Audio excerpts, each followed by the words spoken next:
Hey.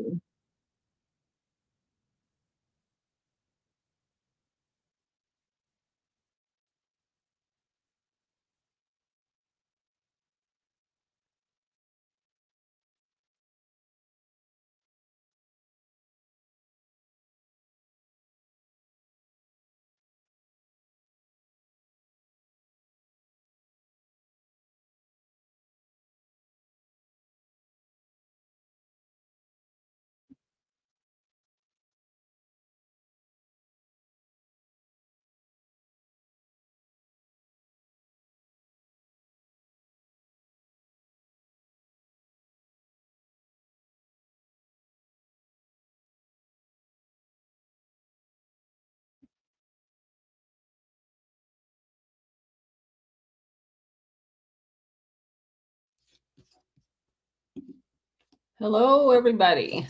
Let's put this down a little bit. See if we can't get that screen aligned a little better. All right. So let me get a sound check if I can. The Prophet, you're the only one that's checked in. You're going to have to give me a sound check here. Seems like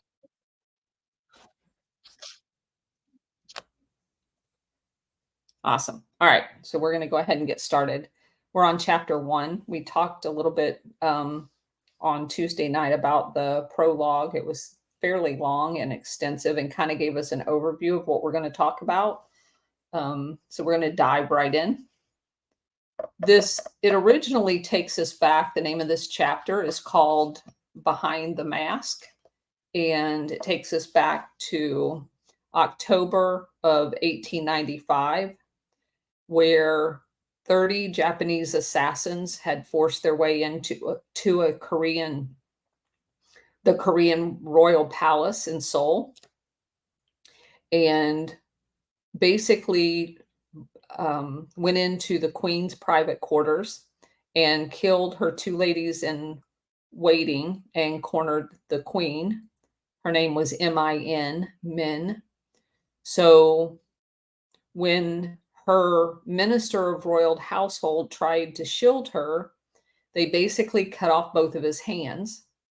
So she was stabbed repeatedly, and she was thrown outside onto a pile of firewood, drenched in kerosene and set aflame. So that was Japan going into Korea.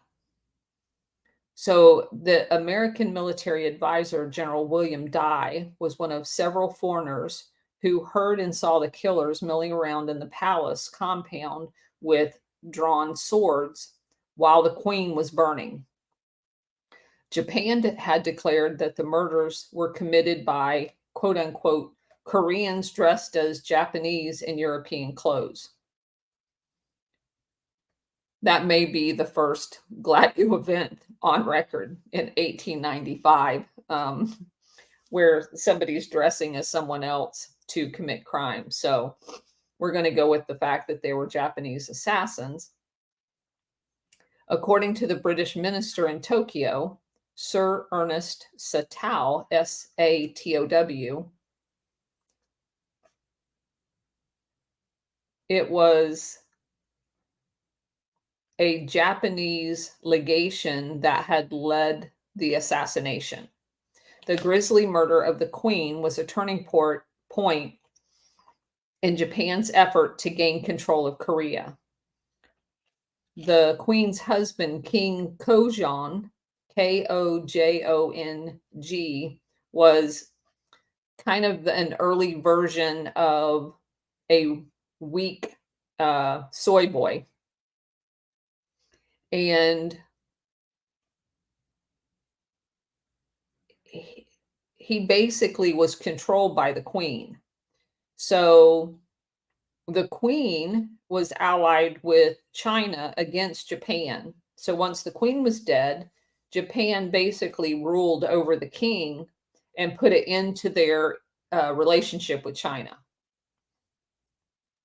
The coup was planned by a guy by the name of Miura Goro, Goro. He was an agent of Japan's aggressive Yamagata clique. At first, the killing was to be done by the Japanese trained Korean soldiers, and so that it could be passed off as like an internal matter. But they didn't trust them enough to have them do it. So the Japanese had a terrorist organization called Black Ocean, and it was their members that are the ones that carried out these types of assassinations. So many of its members were in Korea posing as business agents of Japanese companies, and they have a name called, and I'm not exactly sure the pronunciation, Zaibatsu. It's spelled Zaibatsu, and I need to explain what those are. Zaibatsu. Those are the family type oligarchs that I talked about on Tuesday night, that they're like a mafia family that owns a particular company. And these families get assigned a particular company and then they run it in perpetuity. So if you were assigned Mitsubishi, then that's your company, and you kind of are in charge of the mafia that runs it. So you do all the hiring and firing, and you run it literally like a mafia. This particular company that the Black Ocean people belong to is called Mitsui, Mitsui, and that's different than Mitsubishi, because we'll get to that one. So Black Ocean and other secret societies called Black Dragon functioned as Japan's paramilitary on the Asian mainland. So they basically are like an early version of Gladio. If you look at how they were trained, I'm not saying they're Gladio because they're not, but if you look, they function like what we have come to know as Gladio entities, because they're trained in assassination, they're trained in torture, they're trained in kidnapping. So they function just like that. So they carry out all of the dirty work so that Tokyo can deny it. And they operate as a secret society. They were positioned all over Korea, all over China. They ran all of the brothels, pharmacies, pawn shops, buildings, like for people to rent. They loaned out money. They had alcohol. They controlled the drugs, pornography, and they even controlled Spanish fly. So they basically had the market on everything. Hello from Tennessee and California. I'm glad y'all are here. Mitsui. Okay, I got it. Thank you to Prophet. Mitsui. I don't know if I have my pen. You're going to have to keep reminding me of that. So Black Ocean was obsessed with Korea. Black Dragon, which got its name for an area in Manchuria and Siberia, was dedicated to blocking Russian encroachment and seizing China for Japan. So Black Ocean provided Miura with the professional assassins he needed, and the rest of the killers with security men from Japan's consulate.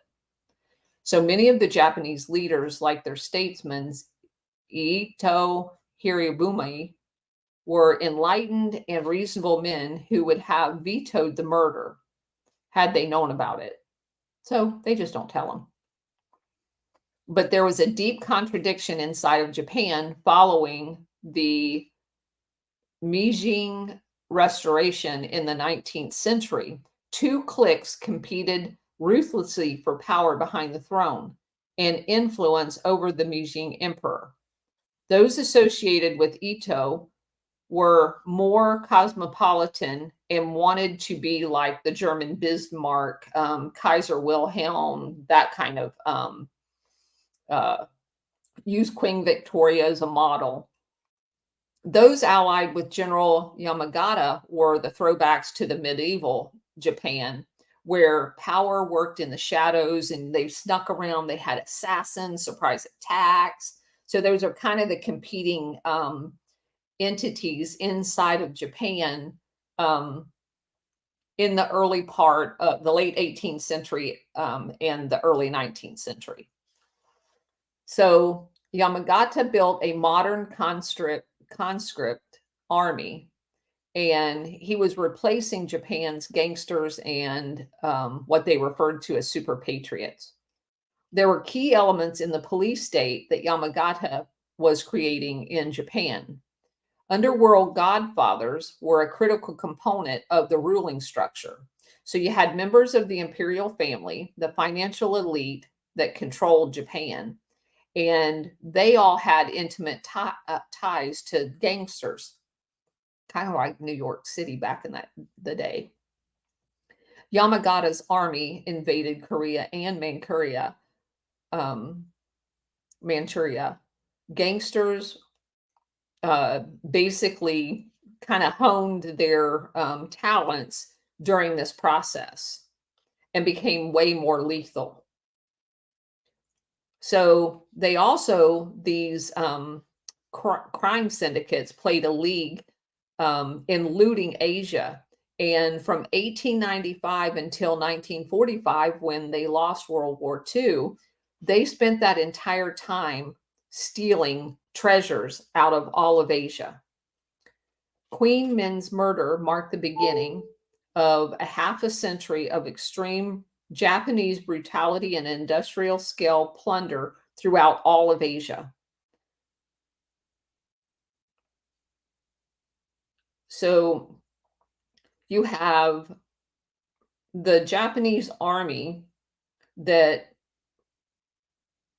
staged, they have a, it's kind of an infamous thing called the rape of Nanking in 1937, where they basically murdered 300,000 defenseless people in full view of foreign observers who, included the press. There was pictures of this. Had the rape happened only once, it might have been a grotesque accident, but variations of Nanking occurred many times during Japanese lightning conquest of the East and Southeast Asia.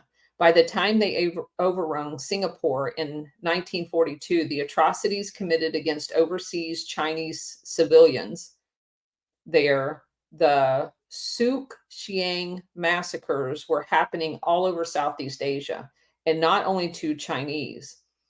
This occurred so often that it suggested more to Japanese aggression than a purely military operation. After successfully conquering a neighboring country, did Japan torment the Chinese and others who had money or property? The explanation lies in the shadows behind the army. Few history books take this into account, the role of the underworld, but because the scholars were rarely outlaws, so they didn't do a very good job of capturing the underbelly, the criminal underbelly of this entire episode.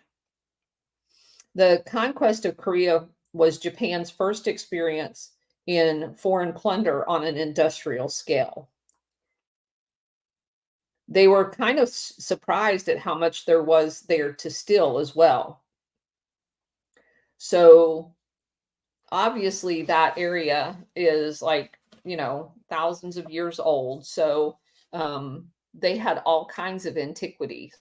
Korea's influence on Japan was far greater than Japan's influence on Korea. In ancient times, Japan was raided by marauders from the Korean Peninsula and raided Korea in return. But these were bands of swordmen and archers, not armored regiments.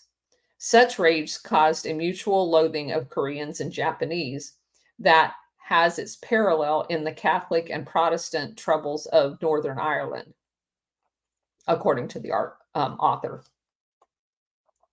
So they're going to give you just a quick overview of that history so you can get an idea of the depth of what it entails. So first started feuding 2,000 years ago. There was no Korea or Japan as we know it today. In different parts of the Korean peninsula, there were city-states with highly developed economies supporting magnificent religious, literary, and artistic cultures. Their porcelain was among the most prized in the world. They had elegant paintings, sculptures, gold filigree, palaces on great estates, thousands of slaves, and they had no interest in commerce or warfare. They developed astronomy, mathematics, woodblock printing, invented movable type long before anyone else. Until the 16th century, Korea was one of the world's most advanced civilizations. Meanwhile, in the secluded isles of Japan, immigrants from China, Korea were linked in a loose confederation ruled by priest and priestess. There were rival domains feuded among themselves, but before finally submitting to a central military dictatorship of shoguns. So chronic conspiracy produced what one historian called Japan's paranoid style in foreign relations. And they definitely have that. Still, Japanese treated each other ruthlessly. Koreans regarded Japanese as uncouth dwarfs. Chinese were more cultivated, so Korea willingly accepted a tributary role with China. In return, China protected Korea from Japan. In the 16th century, after Japan was unified, they launched an invasion of Korea with 158,000 men. His plan was to crush Korea and erase its culture from the face of the earth. He nearly succeeded. After several years of cruel occupation, Korea was rescued by Admiral Yi Sun Shin. It's Y-I, and then the next name is SUN-SHIN. He had it was very unique at the time. It was called a turtle ship, the world's first ironclad, 65-foot long firing cannonballs filled with nails from the ship. So Admiral Yi cut Japan's supply routes and destroyed its ships with his ships. So they were humiliated. And then the Japanese leader that had launched this attack to begin with soon died after the defeat. So despite this failure, the invaders profited richly by looting the part of Korea that they had actually come ashore on.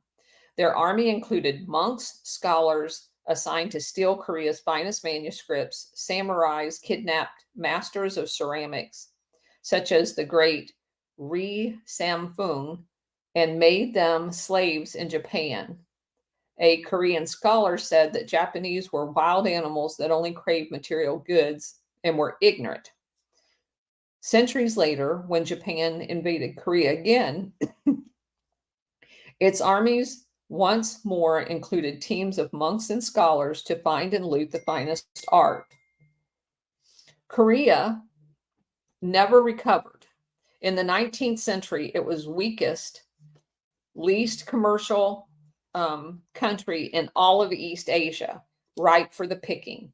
China's Manchu's government was on the verge of collapse and was in no shape to save it this time. Hi, Stuart from Austin. So Japan made an effort to modernize and become the first Asian nation able to compete militarily with the West. So as she began developing her army and navy into actual militaries and not kind of the samurai version, she was in a position to launch a new campaign onto the mainland to acquire colonial empire, which was kind of what her goal. And her first target was Korea again. So the politicians in Japan argued that if they could grab Korea and Manchuria and Taiwan, which was Formosa at the time, it wasn't even called Taiwan, they would be able to basically invade Russia as well, potentially even getting over to France or England. So you have General Yamagata and the Black Ocean boss, because keep in mind, that's like a mafia boss, Toyama Mitsuru, that basically was looking for an excuse to do this invasion because they wanted to be able to internationally blame Korea for their own invasion. So basically, they used the proverbial, we're going to start a fire in Korea, and they used Black Ocean terrorists to attack a rural religious sect called Tunghak. The Tunghak struck back, causing some Japanese casualties. With this as an excuse, Tokyo rushed in troops to protect its citizens in Korea. When the news came that China was sending 1,500 soldiers aboard a chartered British ship, a Japanese squadron intercepted the vessel and sank her and killed all on board. So this surprise attack set a precedent, which was followed by Japan for decades, because that's how they were going to basically start every war from there then on. Kind of sounds like Gladio. China's tottering Manchu government foolishly declared war on Japan in September of 1894 in the mouth of the Korea's Yalu River. The Japanese destroyed half of China's navy in a single afternoon. Japan then captured Manchuria's Port Arthur and the fortified harbor, sinking all of the Chinese ships in the harbor. China immediately sued for peace. Japan controlled the whole of Korea and also Manchuria strategic peninsula. China gave Japan control of Taiwan, Formosa, which basically became Tokyo's first colony. When South Manchuria and Port Arthur also was turned over to Japan, France, Germany, and Russia pressured Tokyo to return them, but they weren't going to have any of that. So that's when Queen Min refused to surrender to Japan after she'd already seen all of that. She wasn't going to surrender, so of course they murdered her. So having humiliated China and Korea, Japan felt like they were ready to take on the Tsar in Russia, and they were busy building railroads into Manchuria at the time. So in 1904, Japan launched two more surprise attacks, one on Russia's Navy base and another on two Russian warships that were in the mouth of the Korean Incheon harbor. The Tsar sent his Baltic fleet halfway around the world only to see it destroyed by Japan's navy in the Battle of Tsushima in 1905. As China had done, Russia sued for peace, giving Japan the lower half of Sakhalin Island, transferring it to Japan, and also basically part of Manchuria that they had controlled. So this gave Japan control of a railway between Port Arthur and Changchun. So Japan's just busy conquering all of these foreign lands. And what you have to understand is when they were doing this is they're taking everything that these people have and killing a lot of people. So then Japan declares Korea a colony. So they've got Formosa and Korea completely, the entire area of Korea. And no one said a word while they were doing any of this. Japanese arrived in the peninsula to make their fortunes from all of the Korean resources. So they seized every commercial opportunity, every natural resource. They took control of law and order. They created a new police, a secret police network, no longer making any pretenses. They abused Korean sovereignty at every turn, crushing all resistance. Closed newspapers, everything.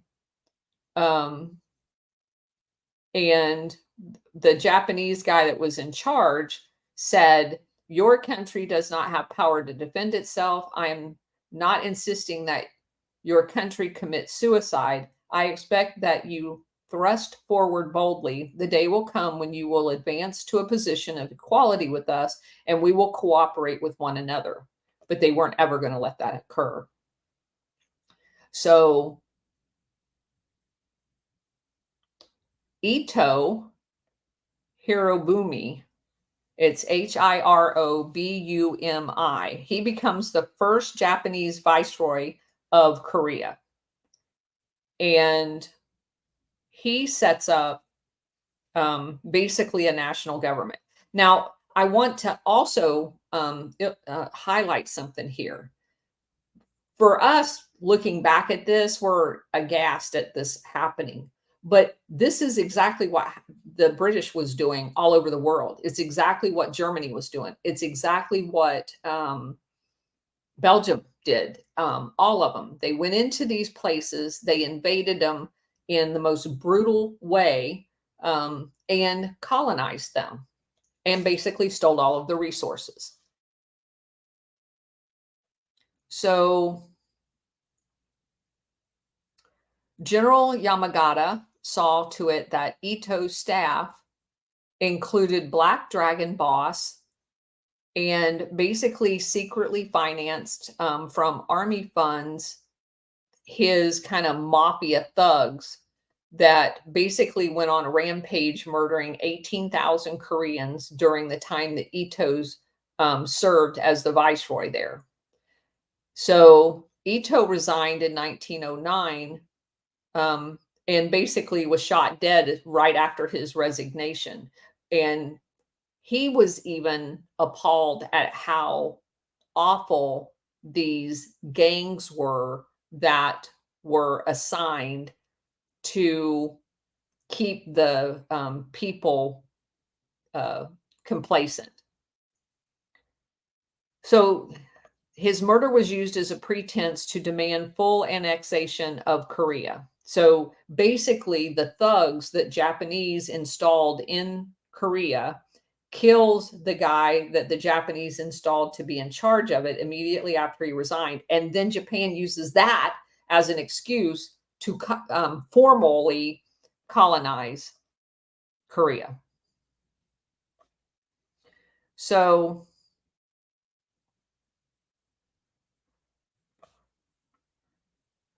there's a guy named Tarachi who was basically put in charge at this point. He's going to be the first governor general. And he was even more brutal than all of the rest of them. So some of the Japanese army officers refused to carry out some of the deeds that the assassins were doing. And he was not kind to those people either. Basically telling him that he was going to whip them.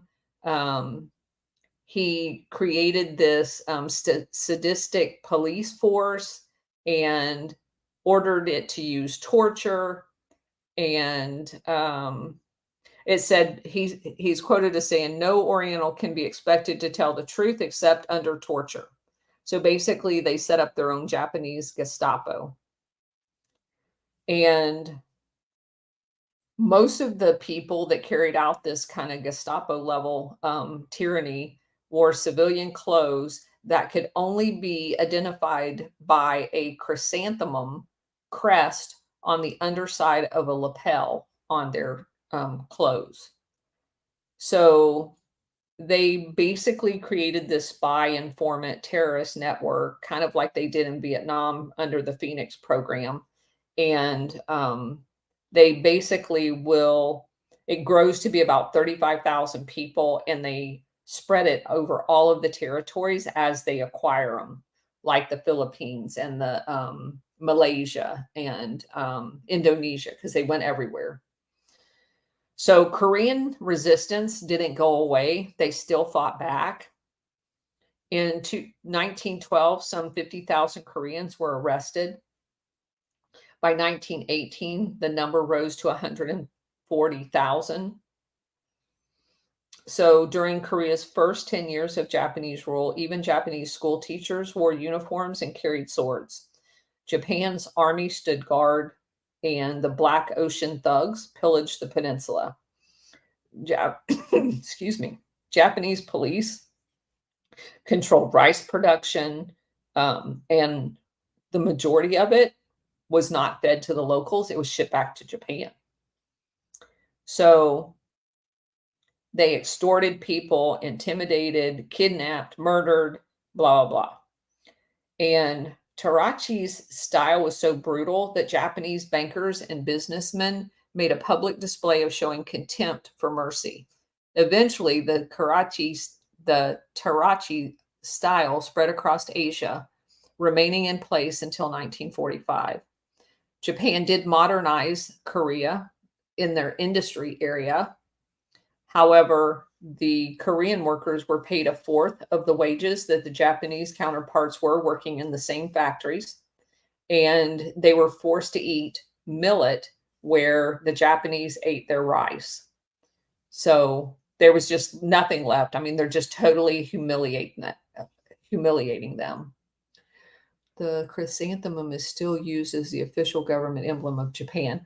That's interesting, because this was not the government. This is their Gladio people. These are the assassins, their secret police. So Donnie Vision, thanks for adding that. That's very interesting. That they took something that's so evil and just put it out there in front of everybody, right? You just can't make this shit up. All right. So the peninsula was stripped of everything from artwork to root vegetables. As Korea now belonged to Japan, the transfer of cultural property, looting was not theft anymore. The wish list was Korea's famous Celadon porcelain, which many thought surpassed China's Tang porcelain. Korea's stoneware was distinctive in that it was a translucent blue-green glaze with floral designs incised in the clay and filled. It was very colorful even before they got to the glazing part of it. It was sought after all over the world, and basically, because there was some unique clay there to make it from. So it says Japanese valued their celadon above all others for ritual purposes and tea ceremonies. So some of these plunder that they took was displayed at Tokyo's museums, but most of it ended up in private Japanese collections and was never put on public view. Japanese collectors keep these treasures in vaults. Most of Korea's stolen antiquities were never, ever returned. All Korea's private collections were confiscated, experts saying that the finest celerons still sleep in the tombs of kings, meaning Japanese. Tarachi introduced laws from the for the preservation of historic sites. By preservation, he meant that the tombs would be looted and the valuable contents preserved in Japan, not Korea. He opened over 2,000 tombs, including the royal tombs, and emptied them of everything: Buddhist images, crowns, necklaces, earrings, bronze mirrors, ornamental treasures, and some 1,400 tombs in Pyongyang. This wholesale theft was overseen by General Terauchi's personally. One of his first acts was to destroy the 4,000-room palace, 4,000-room palace, to make way for the construction of a residence for himself. To decorate his personal quarters, he chose 600 artworks from thousands that were being prepared to ship to Japan. Japanese private collectors and antique dealers carried off not only artwork, but literary text and important national archives. Many of these still reside at Japanese universities, and they won't return them.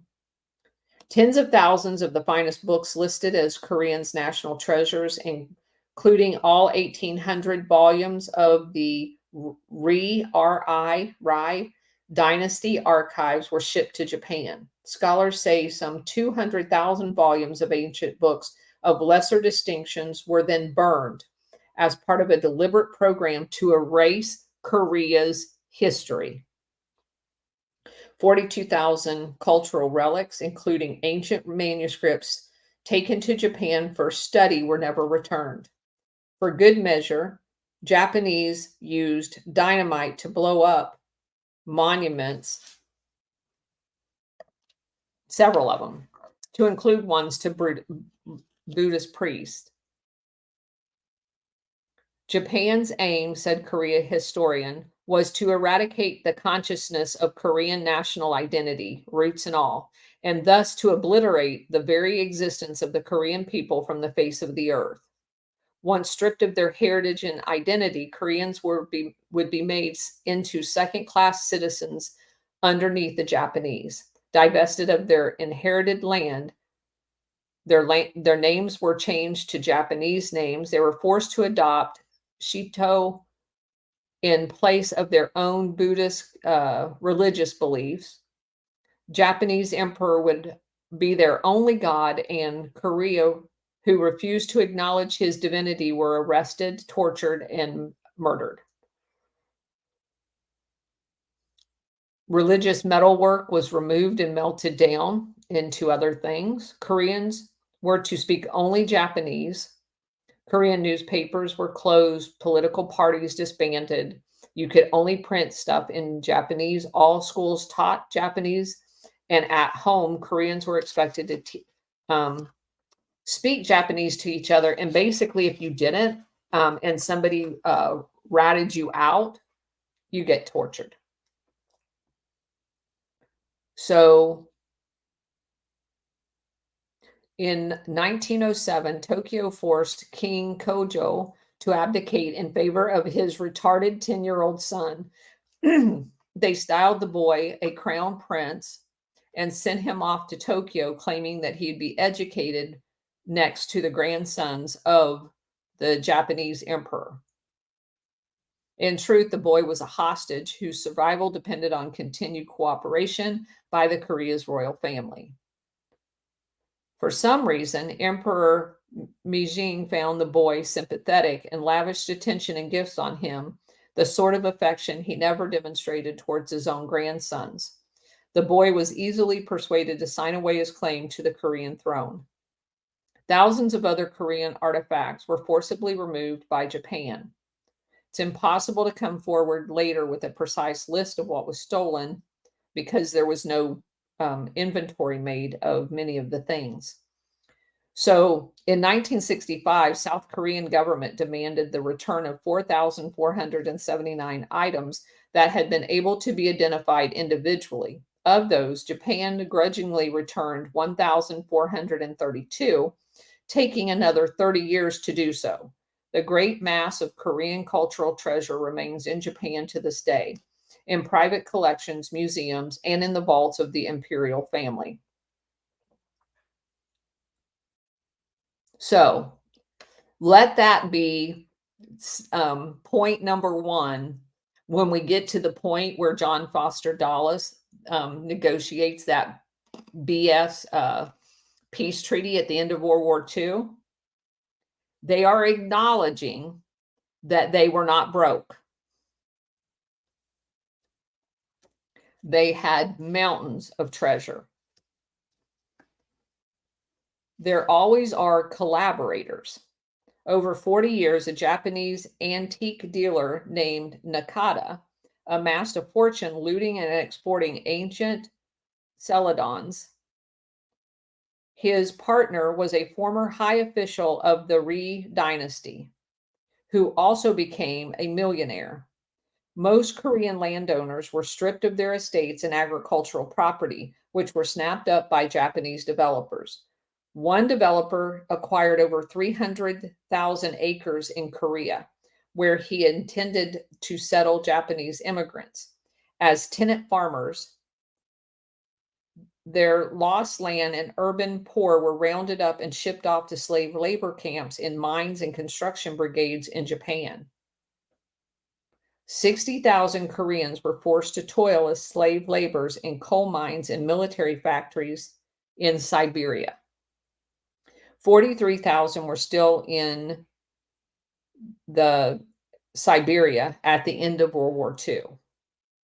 When they came under Soviet control, they had great difficulty getting home.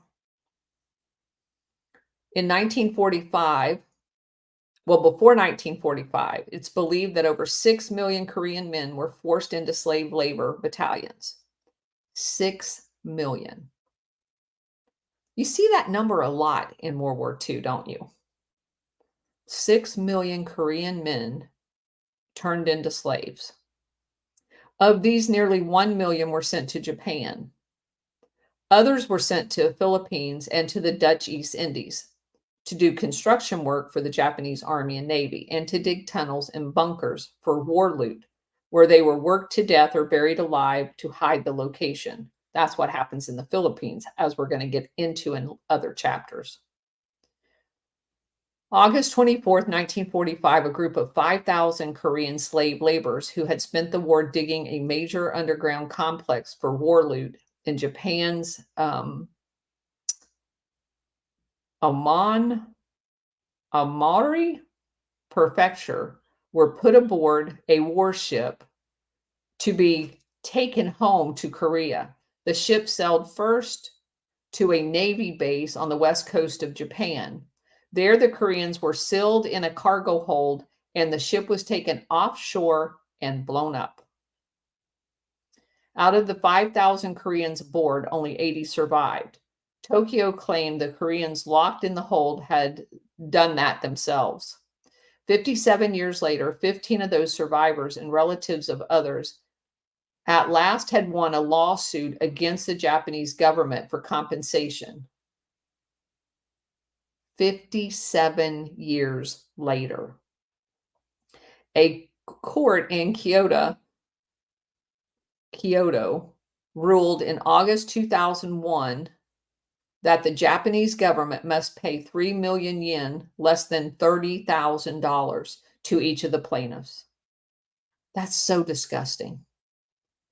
But the court also ruled that there was no need for the government of Japan to apologize for the incident, because it's just perfectly normal to lock people in the bottom of a ship and blow it up.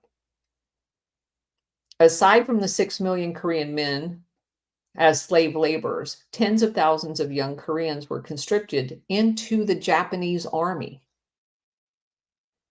And they basically are the ones that were the cannon fodder for the American attack. Many of them ended up in Burma and New Guinea. The Korean girls duped into going into Japan for employment instead ended up in brothels. It was Korea,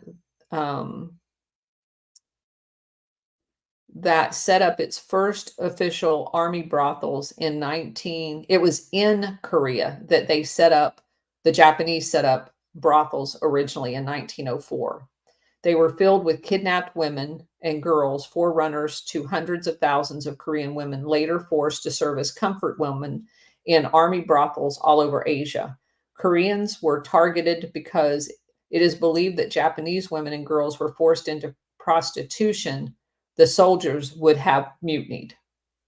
The Japanese army took pains to characterize Korean women as basically cattle. There's that psychological operation for you. Millions of people used and abused by the Japanese cannot get records on what they know to have happened to themselves, and thousands of Koreans who worked with the Japanese have simply erased that history as if it never happened. Korea's tragedy can only be appreciated fully by contrast to the mellow experience of Taiwan, Japan's other colony. Neglected by China, Taiwan had never been an independent nation, and it still isn't. Although an attempt was made in 1661 when a half Chinese, half Japanese merchant warlord named Koxina chased away Dutch traders and set up his own domain there. Unluckily, he built his headquarters beside a mosquito-infested swamp and died later that year of malaria. Then his rebel kingdom collapsed. Japan had an idealized image of Taiwan as an unspoiled paradise where they could basically go there and do whatever they wanted with little resistance by native Taiwanese. Unlike Koreans, they had no ancient loathing of Japan and no experience with war. They also had nothing to steal. No rich culture built up over thousands of years, basically nothing. In Japan's eagerness to turn what they renamed Formosa into a money-making venture, they made life on the island better than ever before. They rationalized, they rationalized the agriculture, established an efficient government, and imposed strict public order. They had an army, a police, and a colonial administration with businessmen, and they went into partnerships with some of the locals. Their chief enterprise that they set up, can anybody guess what it is? Morphine and heroin laboratories to pour drugs into mainland China. That was the exact same thing that England was doing, Britain was doing on the other side, coming in from India. Let that just sink in for a second. By the 1930s, Taiwan also became Japan's most important staging base for the conquest of South China and Southeast Asia. Huge sums were invested to create a permanent military platform on the island. The first air fleet made its headquarters in an underground complex in a mountain. They dug in quarters for at least 1,000 men, and from bases on Taiwan, Japanese bombers took off to destroy America's air forces on Clark Air Base in the Philippines. They used conscript labor,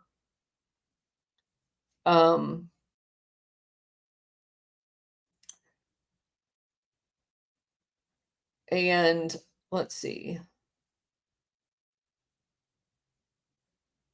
That's basically the end of chapter 1.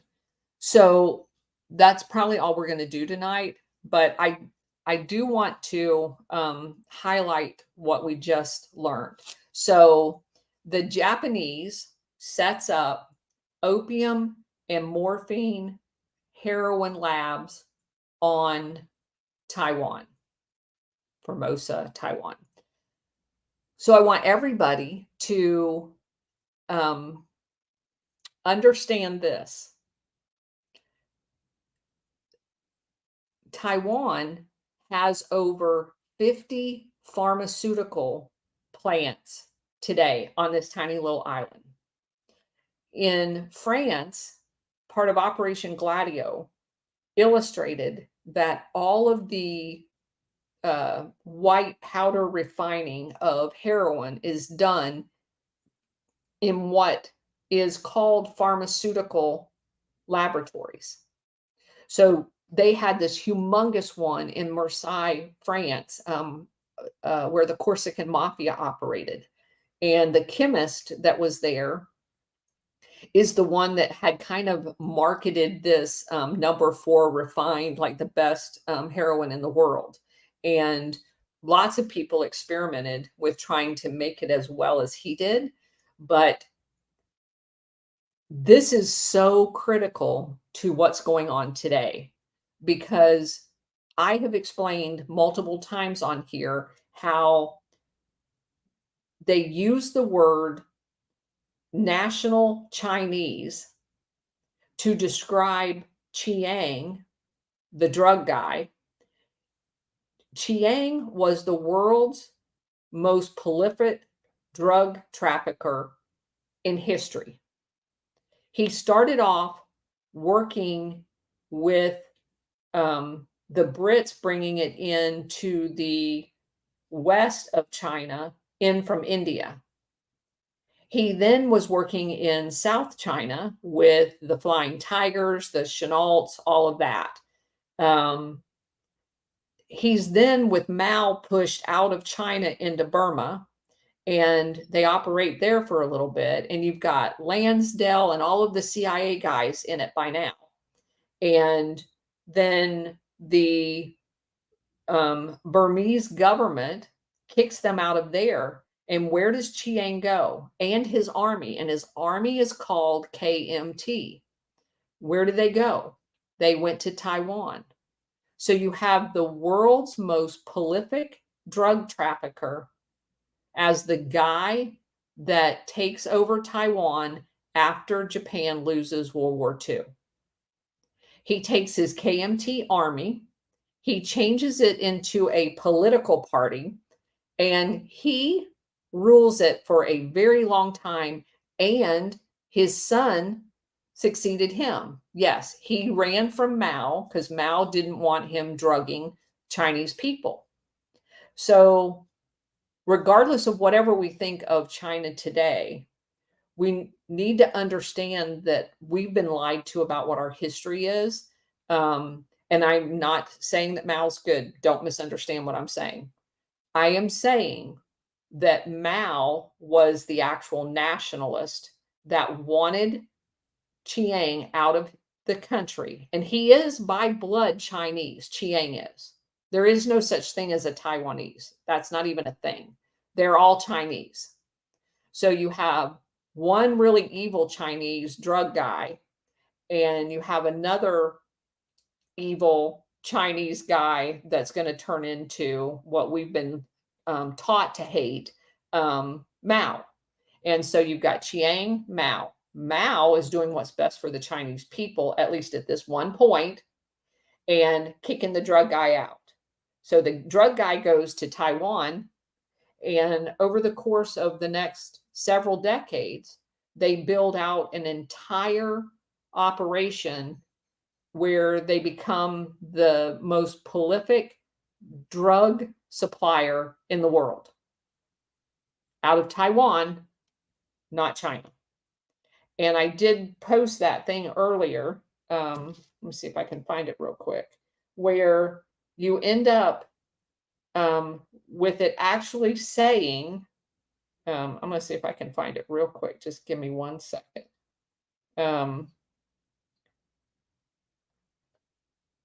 In a different book that I'm reading, yeah, right here.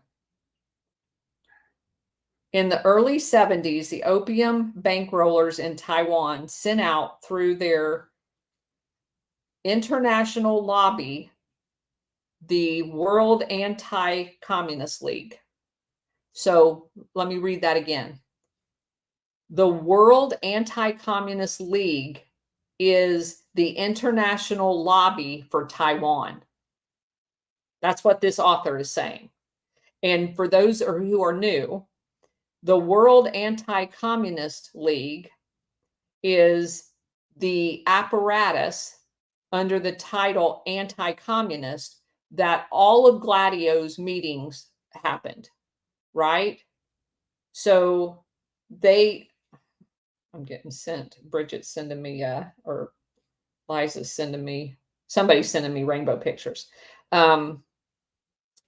So the fact that this author is making the connection of Taiwan using the World Anti-Communist League, of which houses the Operation Gladio meetings, is just crazy to me. That blew my mind today.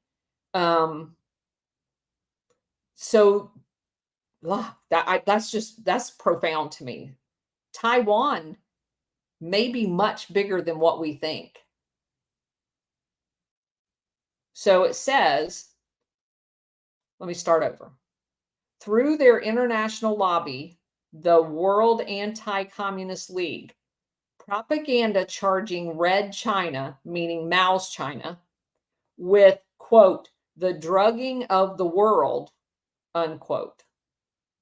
The propaganda generated by Taiwan and the World Anti-Communist League was directed at Nixon's rapprochement with mainland China.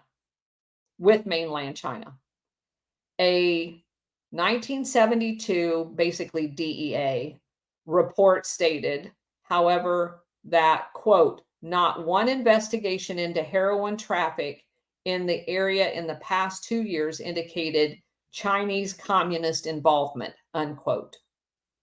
So I made a comment probably a month ago on one of our book reviews that I had convinced myself that the whole reason they keep this one China policy kind of there but not there, they won't say Taiwan is an independent country, because as soon as they do that, they can no longer say the drugs are being supplied by China.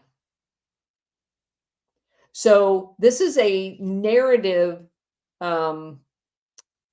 switcheroo. When they say that the drugs are being supplied by China, if they have a one China policy, that can include Taiwan, right? So that's huge, guys. That's freaking huge. And to find this, and it's in a footnote. I'm like, that's probably the highlight of the whole book that I've read thus far, for us, because we already know most of the other part.